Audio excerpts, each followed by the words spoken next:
Welcome. Today we are talking about one of our new favorite movies of 2023, Talk to Me. This movie was made by a couple of YouTubers. I might be saying their name wrong, but Danny and Michael Philippou, who have a YouTube channel, I assume. They're YouTubers. I have no idea. They do. I've never watched anything that they've done. I don't know anything about them. All I know is this movie is amazing. I remember seeing the trailer and you have that, like, the hand cracks into the two. Yeah, I forgot about that. It's like this.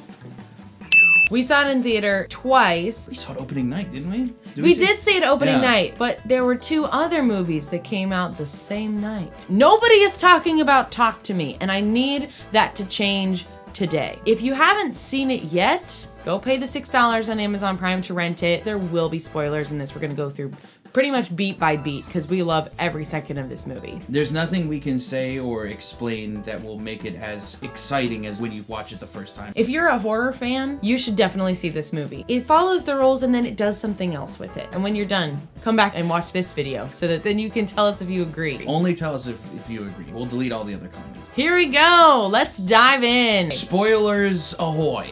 Talk to me. It starts with the music. It starts off and it's just party music. We're following somebody through the party. He is looking for someone named Duckett. You feel claustrophobic because he's pushing through all of these people. This movie plays with perspective a lot. They will have the camera be in such a way that you feel like you are the one experiencing what's happening. He's getting more and more desperate as he's looking for Duckett. Nobody knows where he is, and eventually he finds him behind a locked door. No one's letting him in, and he starts beating down the door. Another theme to remember for later. When he comes out, it seems like he was like on drugs or something. He's like got scratches on his back. But he says, "Can you see them? Pop said you're gonna hurt a lot of people. You're not him." Everyone is staring at him and they start pulling out their phones. What's his name? I don't know. The brother asks them to put them all away, and then Duckett just walks up to him and stabs him in the shoulder. Everyone screams. So this whole time it's these dynamic shots where it's like following, and then the camera stops. Now it's stationary. You see people flying away, and they're all holding their phones with the lights on, so you see all these lights like scattering away. He's just holding this knife, he looks around a little bit, and then he stabs himself in the face. It's really loud. Like, it doesn't sound like you are as far away as the camera is. It sounds like it's right there. Like, again, perspective. It's also like uncanny because it's too fast. Like, it doesn't make sense how he did this. It's also, no one does that. Clearly there's something going on. When he had said, Pop said you're gonna hurt a lot of people, Duckett's brother says, Pop's been dead for 3 years now. I'm guessing that he's been seeing visions of a resemblance of his father that's been telling him lies in order to cause him to kill people and kill himself. Scene 2. We now meet our main character, Mia. She's in a park. It's really uneasy. You can see a close-up of her picking at her nail polish, which is something that will come back. You'll find out that it was 2 years ago her mom had passed away, but you don't know really how yet. She's listening to her mom's voice, then it cuts to her talking to her aunt, so the mom's sister, and they're both saying, like, we can't get rid of her number yet, we haven't been able to move on. And then the aunt says to Mia, what are you gonna do after you graduate high school? You're gonna go work for your dad. And then we cut to the next scene.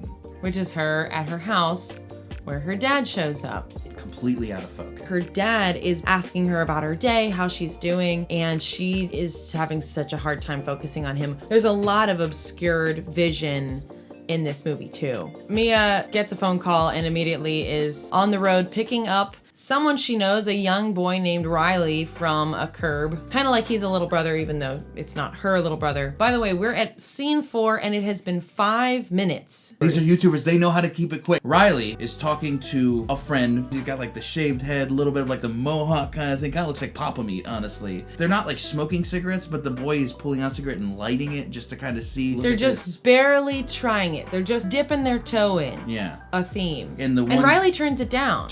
Riley's like, and you see him think about it for a second, he's like, no, I don't want to do that. No, I don't want to do that. So then Mia shows up and she picks Riley up and then they are in the car.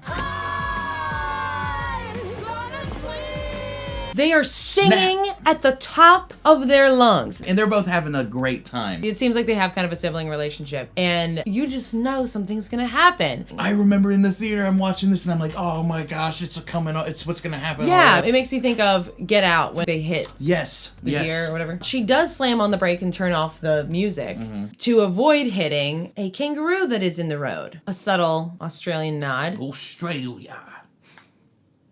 It seems like maybe it's already been hit. It is injured. It's not doing well. It's dying. And she feels really bad. And Riley says, put it out of its misery. That's the right thing to do. So then you watch her back up the car and it's from the perspective of the kangaroo. And she goes zzz, and then screeches to a halt because she can't do it. And it's A24 because you're like, what are they going to show? She veers off and decides not to kill it, which Riley is upset about because she should have put it out of its misery. And so now she is kind of haunted by this kangaroo for the rest of the movie. Now we are at Riley's house and we learn that Riley is the younger brother of Jade, who is friends with Mia. Well, neither of them are very good friends to each other.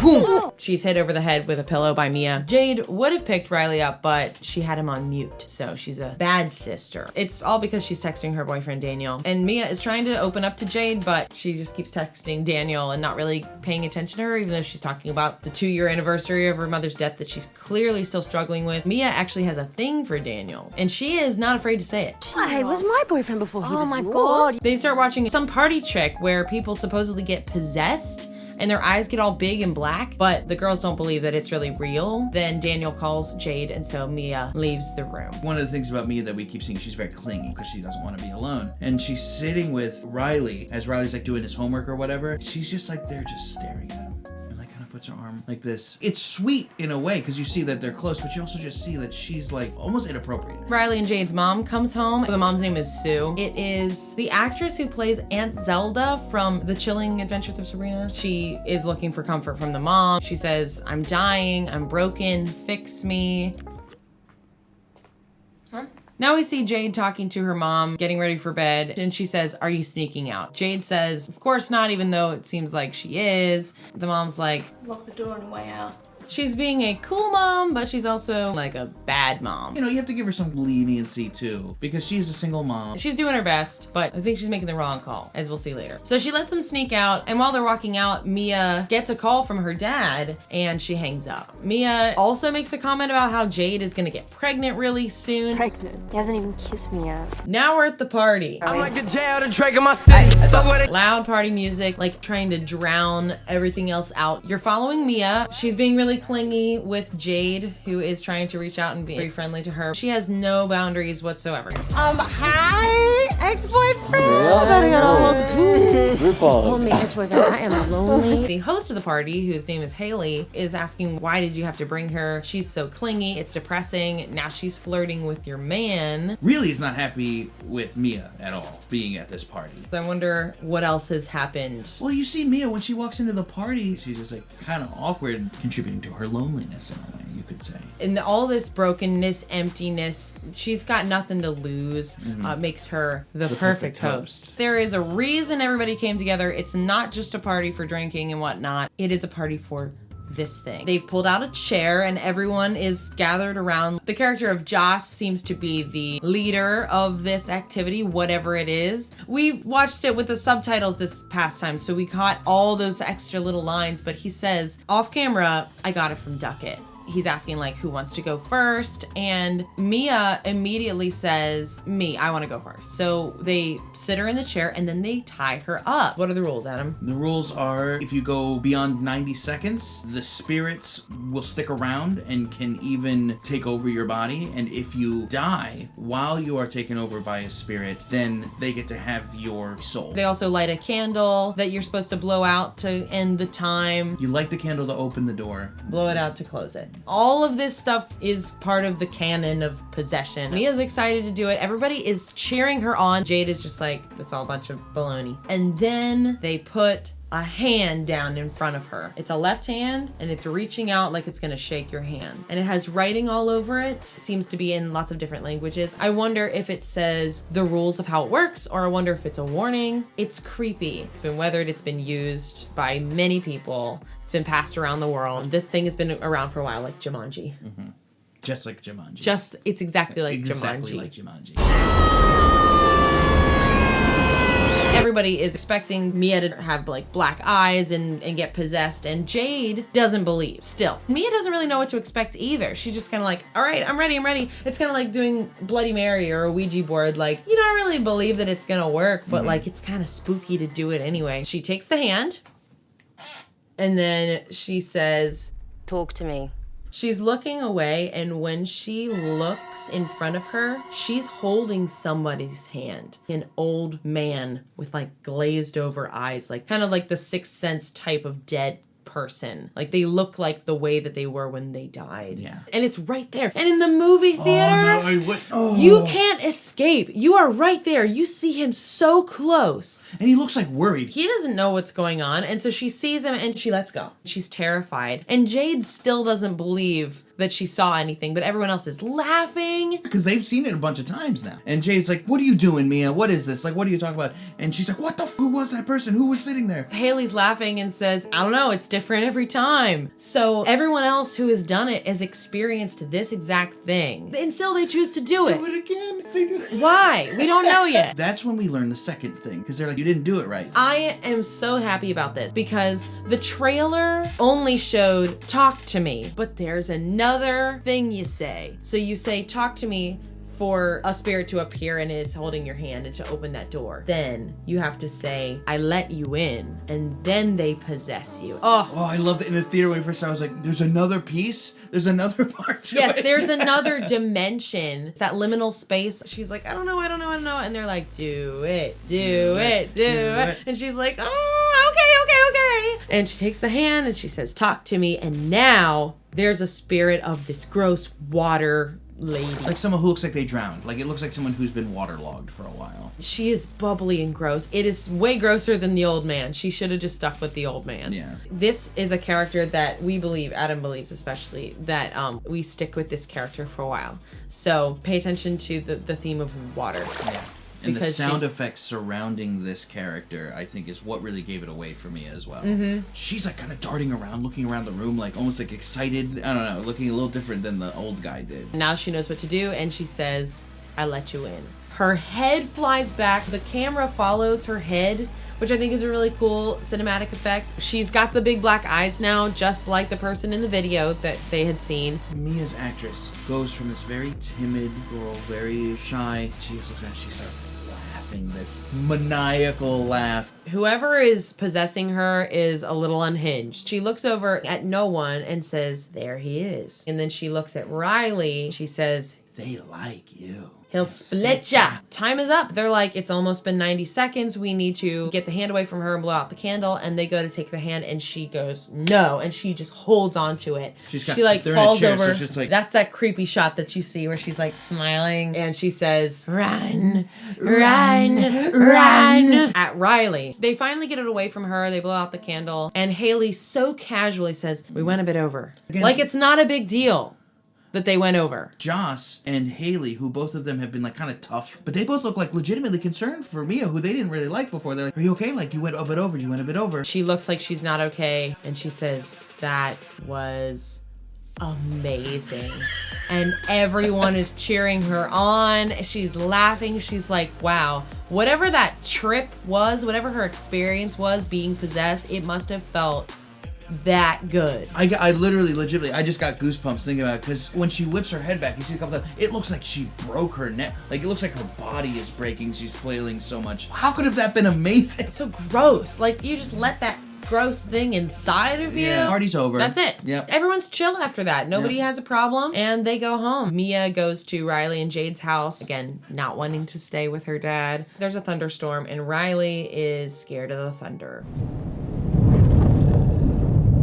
He he goes to seek out his sister, she has no interest in letting him come and sleep with her. So he has nowhere else to go, and he goes to the living room where Mia is. And then they have this awesome bonding experience. It's like Mia's a better sister than Jade is. He trusts her. She asks, what, are you gonna get nightmares? And he's like, no. But she says, I do. I have this recurring nightmare where I have no reflection and I don't exist. Some foreshadowing for later. And just also painting how broken and empty she is. Then Riley asks how the hand experience was, and she says it felt incredible. She doesn't really understand the seriousness of this thing yet, but she is being a little irresponsible by telling this young child that this dangerous thing was incredible. But she's being honest with him, and she has no reason not to be. She cares about Riley, and she cares to tell the truth. And then he asks how her mom died, and this is where we learn that her mom took too many sleeping pills by accident. I don't think it was an accident. Yeah. She explains that she had blocked the door with her own body and her dad couldn't knock the door down. And this is telling us that he wasn't in the bedroom with her, he was outside. We learn later that he was sleeping on the couch because they were having some marital issues. We can maybe infer that Mia has some blame of her father for her mother's death. Riley falls asleep and Mia takes his earbuds out, again just being a good sister, a good friend. And while we're close up on Riley's face, we then see this old man's hand reach down and touch his face. Yeah, just this decrepit old man, like just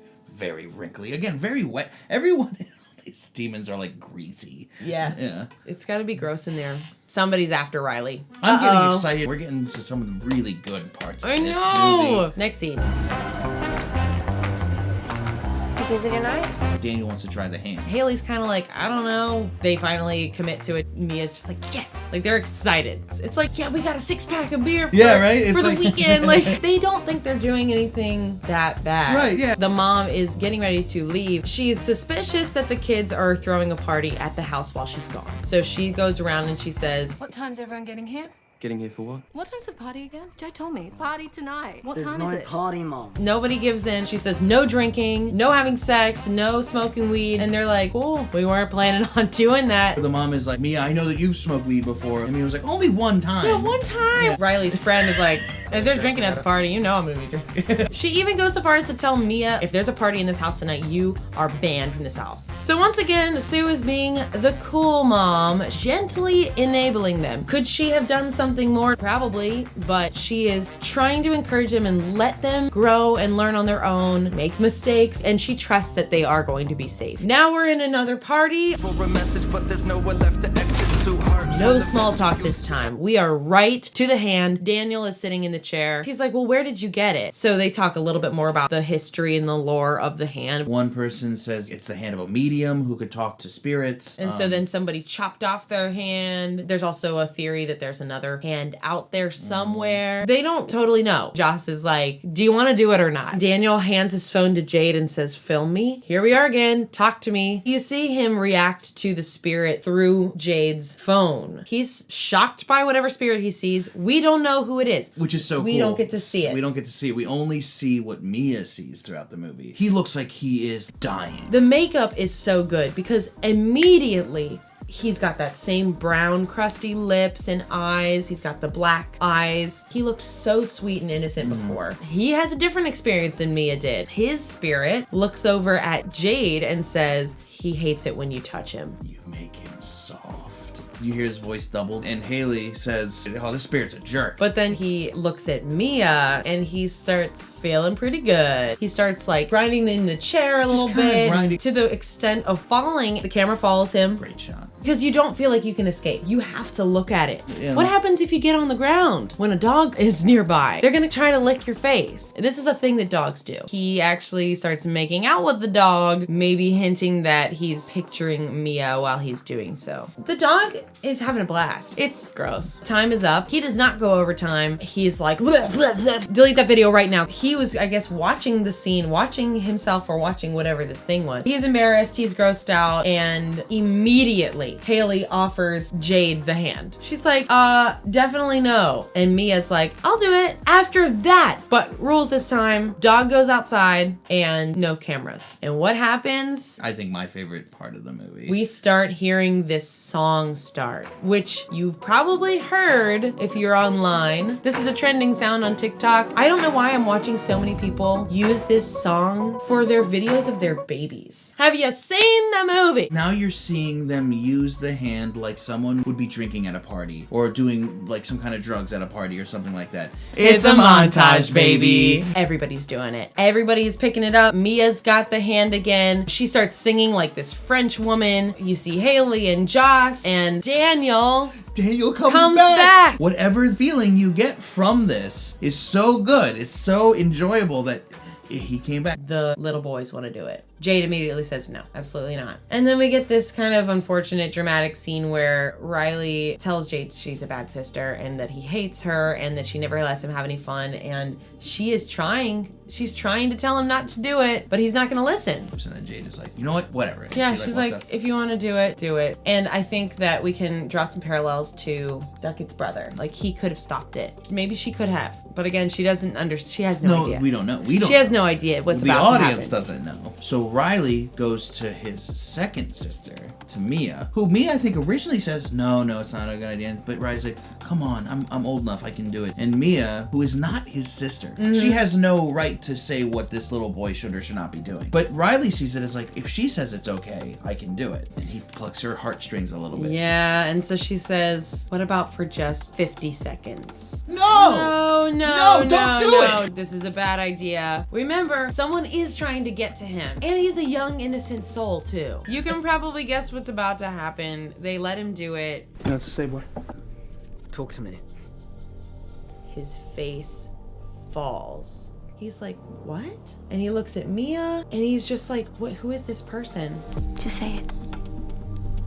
I'll let you in. This is the first time you don't see the initial reaction. He looks just as bad as everybody else did. He's taking a long time to gasp for air. Finally, he starts crying, and he looks at Mia, and he says, I'm so sorry. I didn't mean to hurt you. Me, like M-I, like a nickname for Mia, which is indicating to us that this is the spirit of her mother. Uh-oh. So as to be expected, she doesn't want Riley to release the hand and close the door. She wants to keep talking to her mother. They're like, we gotta stop. And then Riley's like, you see him transition, and now it seems like someone else is possessing him. And this person doesn't talk at all. They start bashing Riley's head against the table. It's really hard to watch. This is definitely the worst part of the movie. It doesn't hold back. You've grown to really like these characters, know these characters, and when they try to grab him, it's strong enough where the spirit is able to push him across, away from everybody. It's actually worse if you kind of don't look at it, because then you picture it being real. But if you actually watch it, it's like, okay, that's makeup. Jade comes in, he's bashing his head against the edge of this mantle, and she puts her hand down to try to block him, and then he just hits her hand, which looks really painful. This scene, I think, needed to be this severe. This is the first time we're really seeing why it's bad. We haven't really seen anything that's been detrimental to anybody, but now you see like, oh, if you get a bad spirit, this is what they will do. When this spirit got into him, the sole purpose was to kill the body, was to kill the kid. And then now we're at like the second act. Now. Yeah. Now this has happened. Riley is possessed now. We actually think that it was the mom at first, but then because the door was open and that candle flame has been just drawing these evil spirits, especially this one that's been hanging around him all this time. You know, police come. You see, like, and this is all kind of done through this really ethereal, like, sound is all muffled, like, it's like someone who has just gone through something traumatic, because you're seeing kind of through Mia's eyes. Yeah. So everything has gone kind of quiet and kind of like you don't really hear what's going on, but you see everything is blurry except for Mia. You see the police have now come, the ambulance has come, like, people are taking questions, and you see Joss and Haley being like, what do we do? Like, they have the video, we're going to be so screwed. We got to get our story straight. We can't bring up the hand, we can't bring up any kind of possession, just say that he lost his mind. We're at Mia's house. She's gone home, and her dad's like, what happened? Like, what did you guys get into? And she says she didn't give him anything, and she swears by it. And it's true. sort of. She did let him do something, but then she changes the conversation by accusing the dad of not telling her something. The mom had said, I never meant to hurt you. And she's like, well, wait, maybe there's something he's not telling me. Now she is feeling especially estranged from her father. She's feeling suspicious of her father. He's accusing her of something. She's accusing him. They're at an impasse. And now we're at the hospital. Riley looks really bad. You see it through the window. Really good makeup. Really good. Really good makeup. You know, I said you can tell it's fake, but like in the best way. Yeah, it's all it looks practical. Very good. Yes, it's all practical. It's that uncanny valley kind of thing where it's like it just makes you feel uncomfortable. Riley's mom comes out of the room, sees Mia, and says, "What did you give him?" And she's like, "Honestly, we didn't give him anything." And she says, well, we'll see what happens when the tox report comes back. Nobody in Riley's family wants anything to do with Mia now, so she's lost her only friends. So she has no one. She looks in a window or a door and she sees the reflection of her mom. And she like looks and she's not there. But then she looks again, she is there, but she's walking away. That's a good sign that's not your mom. Wouldn't she be walking towards you? So she starts following her into the bathroom. Again, why would mom be playing tricks on you? She hears scratching at one of the stall doors, scratching and banging, and she's trying to get in. Just like that pivotal scene for her, this traumatic event where her mom was scratching at the door to get out. Now it's happening again and she's like trying to bust in and she can't do it, and then finally she breaks in and there's nobody there. When she goes outside, she then runs into Daniel. Really the only person she has left at this point. She finds her like in the stairwell crying. And he's just a good guy. He's like, what's wrong? What's wrong? Daniel offers to take her home, so now they're in Daniel's car. She asks him to sleep over with her and he's like, I don't think so. I'm dating Jade. But she says, please, I'm just in so much grief and I'm so lonely and I need to be with people right now. And he's a good guy, so he says, okay. I can't believe I spoke to her. I think that was your mom, Maya. They're talking about what happened. He doesn't seem to really want to talk about it, but she keeps bringing it up. Like, maybe that was my mom and she's trying to reach out and maybe we should do it again. And he's like, no, never again. Absolutely not. And she's like, but my mom. He says, I think they can read our thoughts. And that suggests that the spirit wasn't just saying those things about Daniel. It was actually maybe reading his heart a little bit. And then they just start talking about their old romance that they used to have. They, I guess, used to date. Like as kids. Like as actual kids. But I think she really did like him and he liked her too. Yeah, and obviously he still kind of likes her a little bit. Like there's like the demon could pull that out of him that he still is like kind of attracted to her. It's this Geist. We get another close up on her nails. Then we cut to Sue and Jade in the car. They're going home after the hospital and the mom's smoking in the car. And as soon as Jade gets in, she like throws out the cigarette, but she still was smoking in the car. Jade tries to reach out and hold her hand and she just pulls away. So everyone is starting to separate and isolate themselves, which according to the rules is the best way for evil spirits to enter. So now Mia is asleep next to Daniel. They are head to foot. The platonic way to sleep. Yeah. She is looking through her phone and she's watching old videos of her mom and we're able to see their relationship, and her mom was seemingly a really great person and they had a great relationship. She's in a way a cool mom. She's like goofing off. She's kind of cussing a little bit. And this also gives you another false sense of security. She is close to Daniel, but they're not touching, and she just seems like she's craving human touch. So she just kind of reaches out and snuggles next to his leg. Then she's finally able to sleep. And then she has the dream. She doesn't get up from bed. She just walks forward. And now it's this sunny, ethereal kind of room. Daniel is right there and they immediately kiss. You hear in the distance knocking and scratching, and she ignores it, almost like something positive might be able to drown out some of her trauma. And then you see a flashback to the actual event. That's the first time we've seen what happened to the mom. So you see the dad dragging the mom out of the room into the hallway. It cuts back to Mia, and now Daniel is turned around. And then it cuts back to the dad, and now they look really creepy, like how the spirits look. And then we cut back to Mia, and now Daniel's gone. They've done such a good job of painting what a dream feels like. It doesn't make sense. Someone's there, then they're gone. And then she looks at her fingers, and they are bloody now, as though she has been scratching at the door. There's like wood splinters in her nails and stuff. And then she wakes up. She hears singing. in the room. The audio is so good because you're like, that is not coming from outside of the door. That is coming from the dark corner of the room. Is there a person there? And then they start moving, and we see what looks like a new spirit, or, this is the only time or we a see this vision. person, Whatever's happening here. Another wet lady is crawling towards them, and she looks so sad. She's like, she just looks like she's in pain. Mia doesn't know what to do, and then this lady starts going faster, and she goes over to Daniel's foot and just puts his foot in her mouth and just starts like sucking on his foot. And Mia is screaming to get Daniel to wake up. Now she actually wakes up and she's the one sucking on Daniel's feet. Uh-oh, not good. And Daniel wakes up too. Daniel's like, whoa, whoa, whoa, not cool. He leaves. So now she's officially lost everyone. She has no one left. She starts slapping herself. She starts just hitting herself in the head like, in the theater, it's so like so loud. Like, yeah, it's like they clapped. Their Foley is just really good. They use sounds that are over the top, a little uncanny. I think she's psyching herself up. Because remember what she does next? Yep. She goes to the hand. She goes to the hand. And it's another part of the movie where we're like, what the are you doing? She grabs the hand and she just says, please, Mom, talk to me. It seems like she really believes that her mom could find her this way too. She opens her eyes, and this part was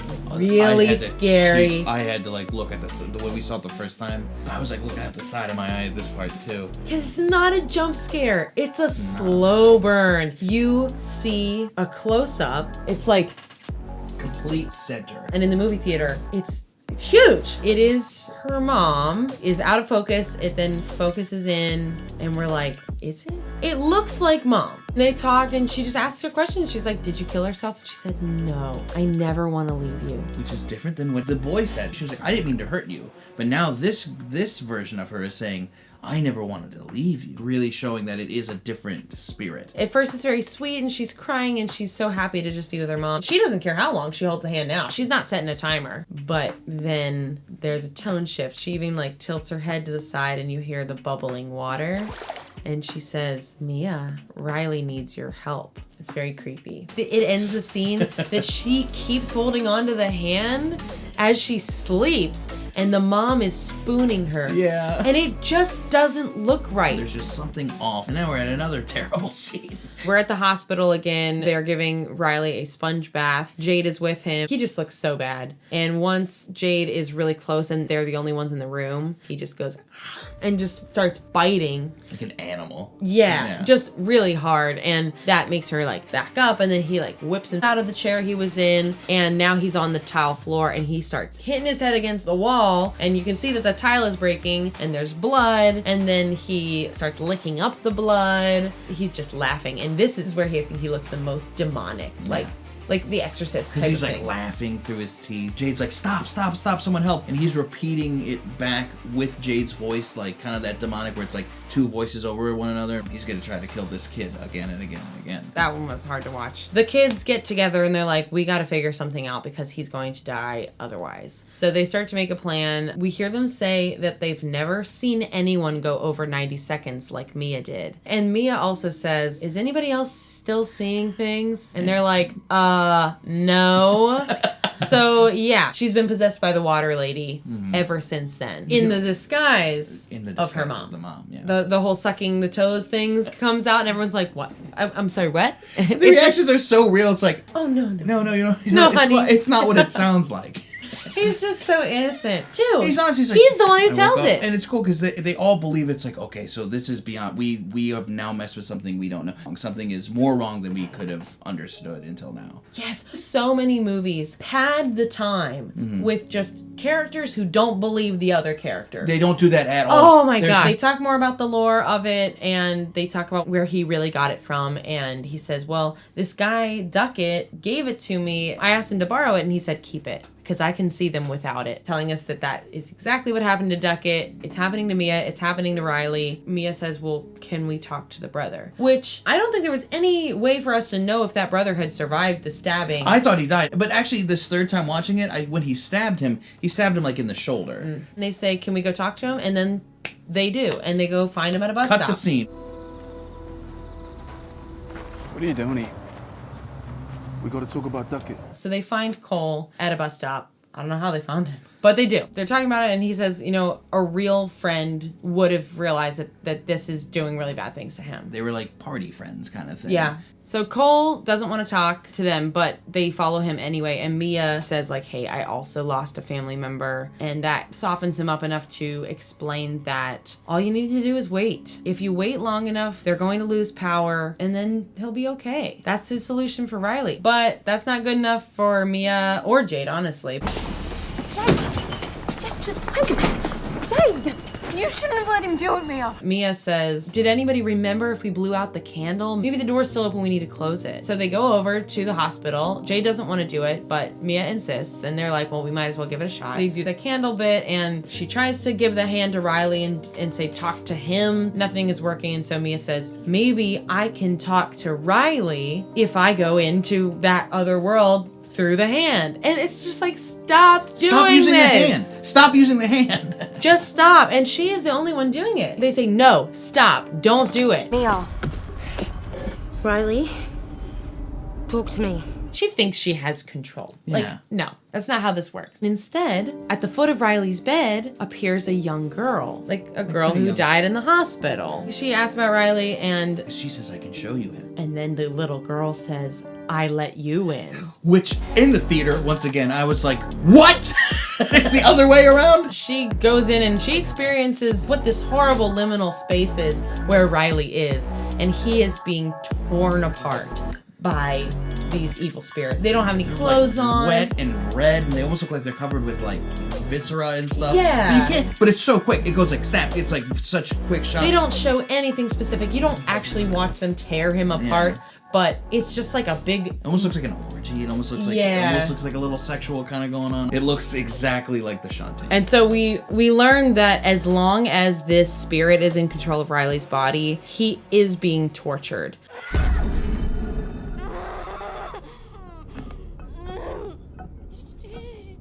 Now we're back to Mia's house. The dad tries to connect with Mia, and she's never interested in talking to him, but he says, there is something I didn't tell you about your mom. So this is the only way he's able to connect with her, is if he talks about the mom. So he says, sit down, and he has her suicide note, which he has never read to Mia. And it was very sweet. I really hope that you can think fondly of me and that know that I'm not in pain. And the dad is crying because he's having to relive this thing that happened to him 2 years ago. And Mia is like, nope, that can't be true because she told me. And he doesn't ask any more questions to that, but she told me the truth. I know what really happened. And he gives her a big hug. Mia looks out and she can see another kind of obscured reflection of the mom. It's not true. She breaks away from the dad and says, I gotta go. She immediately takes the hand and talks to her mom and says, like, you know, what's going on? She said, no, the spirits are imitating your dad. That's not really him. And Riley is being tortured and you need to put him out of his misery. That banging on the door right now that's happening, that's not your dad. No. The mom getting wetter and wetter. Yeah, like, because before her hair was like was big. Yeah, she had big curly hair. Yeah, and now it's like starting to like be wet and drip down and like kind of like you hear the bubbling sound again in the background. She's hearing just this like knocking. And then he breaks down the door. It's the same loop over and over again. And when he turns around, you see he's got the creepy dead face. That's all I'll put it. The greasy and the glazed eyes. There's a standard ghost. Or almost like burn. It's clearly not the real dad. Mm-hmm. He then lunges after her. They're in a struggle. He's strangling her. The real dad is in the living room. He hears the struggle. He goes over to the door. Of course, she's locked herself in. Mm-hmm. And so now he's got to actually break down the door. He wasn't able to save the mom before. Now he can save Mia. So he's like, I'm going to do it. And he breaks down the door and he sees that she's just like flailing with nothing because she's imagining the strangling. But when he gets there and goes to grab her, she has finally been able to grab a pair of scissors, stab the attacker, and it's her real dad. It's almost like two timelines coming together. Yeah, it's like he's in the same position that the fake ghost was strangling her, but he's there just trying to pick her up. And so now he's bleeding out of his neck. It's really sad. Hate to see that one happen. No, it's just tragedy. And it's so sad because he's like, I can finally save somebody. But you know what? Here's my solace. Wouldn't it be maybe nice for him to be out of his misery too? Because true. What has he been going through this whole time while Mia has not been connecting with him? Mm-hmm. She's like a picture of his wife. Yeah, right? That's gotta be so hard. It's very good. You should watch it. And now the actual last person she has on this earth is gone.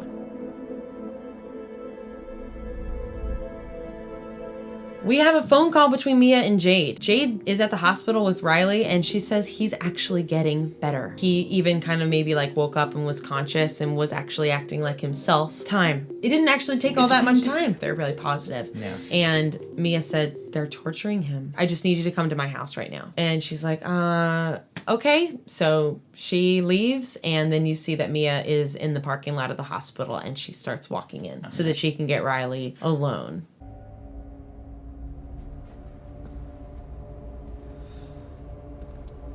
She bumps into Riley's mom and they have this really sweet interaction where she's like, I'm sorry for the way that I acted towards you. The tox scream came back and he didn't have any drugs in his system. So I'm sorry I didn't believe you. I guess he really did just have a mental breakdown and you know, you're a part of this family. Oh, he's just like, you're more than just a friend. You're his family. It means a lot to him that you are here with him. And maybe I'm overlooked, like, thinking about this much, but it just feels like all these words are just going right by Mia. Mia has a mission. And, like, it's so sad. But that's been this whole movie. Yeah. She hasn't listened to a word anyone has said like, for the whole movie. She's empty. She thoroughly believes that the right thing to do is to put Riley out of his misery. To listen to her mom. And to listen to her mom. And she's very confused. This thing has gotten into her head. She doesn't know what to believe anymore. And she asks Sue if she can have a moment alone with Riley. And then she leaves.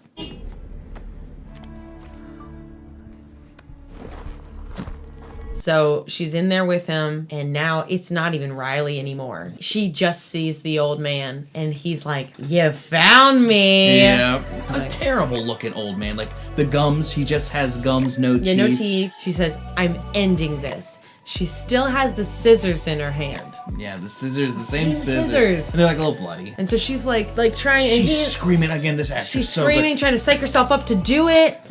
She was screaming pretty loud. There should be a doctor. Yeah, why wasn't there somebody nearby who noticed that? I don't know. She is like, I can't do it. I can't do it. I can't do it. And she turns around and sees a baby bloody kangaroo hopping away, reminding her of the time that she didn't put something out of its misery when she should have. And now she's like, I have to do this.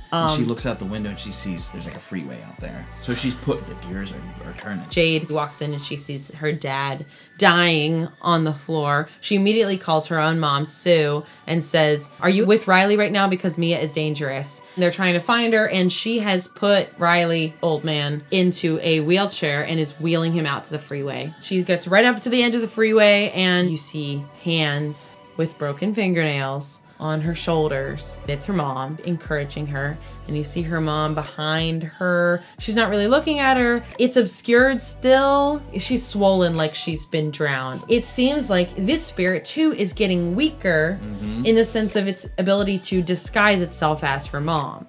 So it is this water lady. She's just wet and slimy, and she tells her it's the right thing to do. She's like, I'm so proud of you, Mia. And then we see from the perspective of the people in the car that is driving by, you see a blurred out person running up to the edge with a wheelchair, and then you see something hit their car. And I remember being in the theater and being I was are we gonna no, are we really gonna, oh my gosh. But then we see a shot from above, a parallel shot from earlier of Mia sprawled out. I think that Jade caught up to them and shoves Mia. That's what I think too. I think Jade saves her brother basically by pushing Mia. And then she gets up. Police are there in the ambulance and they're addressing whatever is happening, and she just walks away, kind of in a daze.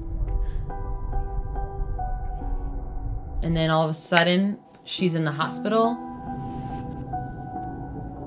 She's at Riley's room and she sees the family all in there. Clearly time has passed. At this point, the time has passed. Because now Riley is being discharged because he's better. And he's like healed his face. He's got like one eye still closed, but he's like looks pretty okay. His arm is like in a sling. But, they're like, laughing. He's talking about how he's going to catch up on schoolwork. They actually leave and Mia is like tries to follow them. And while she's following them, she catches a glimpse of a mirror and she doesn't have a reflection, which was her nightmare from before. This is a good hint that she is dead at this point and is just like sort of a ghost floating around in that liminal space. The lights are shutting off and then she sees her dad walking in a different direction. And this is where we've debated a lot whether or not the dad survived the stabbing, kind of like how Cole survived his stabbing and is alive but can't see Mia. The reason that I don't think that can be true is wouldn't he be with that other family? Yeah. Why would he be alone? He walks into the elevator and it goes up. It goes up. It's like he's dead and going to the good place. Because he's done nothing but good. So he didn't die and get stuck in purgatory. He's not or stuck limbo. in that. Lights now, are going down. Lights are going out. Now she's in complete darkness.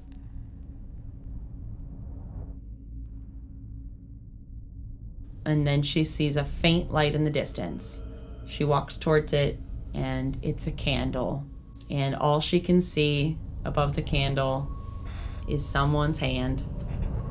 And she takes it and is suddenly on the other side. She is the spirit that is, I guess, the hand. And someone else, it said they were speaking Greek, are doing the party trick with the hand. And this guy is scared of her and she's like, what is happening right now? And then he says, I'll let you in. End of movie, and then it goes into a party song. Music. Party song, yep. And that's it. And that was the movie, and I loved every second of it. I've loved it every time. We've watched it 3 times in a very short amount of time, and I've loved it every single time. And I get so giddy, especially going up to that scene with the party scene. Like, I get so giddy getting up to it because it's so fun. I especially love the cinematography and the sound design. The acting is wonderful. The writing is wonderful. I hope it wins some awards. I don't know what. I don't know how awards work, but it should win them. It should win. Sophie Wilde did such a good job. They all did, but she just killed it. She played that character so well. It was a strong story. There were parallels. And even though there was tragedy, you're okay with it because it had a resolution. There were no loose ends. Yep. I mean, there's still some mystery. There's some mystery surrounding it, but I think that that's on purpose. There is a sequel that's really a prequel that is Duckett's story coming out sometime. Yeah, I don't know anything about it. And it was shot at the same time that the movie was being shot, so they shot them parallel, which was very cool. Just like X and Pearl. You can't see them. We have posters. You can't see, but yep, there's a Pearl poster over there. Just believe me that it's there. It's there. I wouldn't lie about that. I don't need to lie about that. One of my favorite things about this movie is that they never animate the hand. No. It is a prop. And I think that contributes to the theme of it's not the hand. It's not the hand. It's not the hand that's evil. It's choosing to abuse it in the way that they allow it into their lives. This movie is a metaphor for drugs. For drugs addiction. Anything to excess. Dipping your toe into something that's dangerous because you think you can, especially when you're a kid, and then it going too far and it ruining your life. I just love that this story is it's not about demons. It's not really about the spirits. Mm-hmm. And that the hand was just a hand. Thank you so much for watching. We love this movie and we have been excited to talk about it. We also have lots more movies that we want to talk about. We're going to talk about Beau is Afraid. We're going to talk about Pearl. We'll talk about anything else. And if you have suggestions, we want to hear them. I mean, we try to watch all the good ones. So if we haven't seen it yet, we want to know. If you are still here, I really appreciate that you have stuck with us this long. Please, we have 0 subscribers. Watch the movie. Watch it. Watch it. I don't know why you have to wait till the end. Even if you watch it. Go watch it. Watch it now. Watch it right now. Right now. Don't I'll give you my Prime information. No, we will not. I might give you my Prime information. Don't. It's we'll do a raffle. My information. One person will get the Prime information.